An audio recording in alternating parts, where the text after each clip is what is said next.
আসসালামু আলাইকুম। শুনছেন সংবাদ শিরোনাম। সীমান্তে বিপুল পরিমাণ ভারতীয় গাঁজা, শাড়ি কাপড় উদ্ধার। এখন শুনবেন বিস্তারিত। ব্রাহ্মণবাড়িয়া সুলতানপুর ৭ বিজিবির সদস্যরা তাদের দায়িত্বপূর্ণ এলাকা বড়জলা ও বুড়িচং সীমান্ত থেকে বিপুল পরিমাণ ভারতীয় গাঁজা ও শাড়ি কাপড় জব্দ করেছে। আজ সোমবার ও গতকাল রোববার সীমান্তে চোরাচালান বিরোধী অভিযানের সময় এসব চোরাই পণ্য উদ্ধার করেছে। বিজিবির জানায়, সোমবার গোপন সংবাদের ভিত্তিতে সুলতানপুর ৭ বিজিবির সদস্যরা কুমিল্লা আদর্শ উপজেলার বড়জলা সীমান্তে অভিযান পরিচালনা করে। এ সময় সীমান্তের মতিনগর নামক স্থান থেকে ৬০ কেজি গাঁজা উদ্ধার করে বিজিবির সদস্যরা। বিজিবির উপস্থিতি টের পেয়ে মাদক ব্যবসায়ী পালিয়ে যেতে সক্ষম হয়।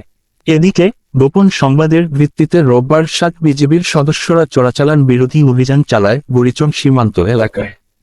এ সময় বিজিবির সদস্যরা ৪৩০ পিস বিভিন্ন প্রকার ভারতীয় শাড়ি কাপড় উদ্ধার করে। বিজিবির উপস্থিতি টের পেয়ে এখানেও চোরাচালানিরা পালিয়ে যেতে সক্ষম হয়। উদ্ধারকৃত ভারতীয় শাড়ির মূল্য ধরা হয়েছে ৪৮,২৬,০০০ টাকা। সুলতানপুর ৭ বিজিবির অধিনায়ক লেফটেন্যান্ট কর্নেল এম জাবের বিন জব্বার জানান, সীমান্তে নিরাপত্তা রক্ষা ও চোরাচালান প্রতিরোধে বিজিবির আভিযানিক কার্যক্রম ও গোয়েন্দা তৎপরতা ব্যাহত রয়েছে। এরই ধারাবাহিকতায় সীমান্তে অভিযান পরিচালনা করে এসব অবৈধ মালামাল জব্দ করা হয়।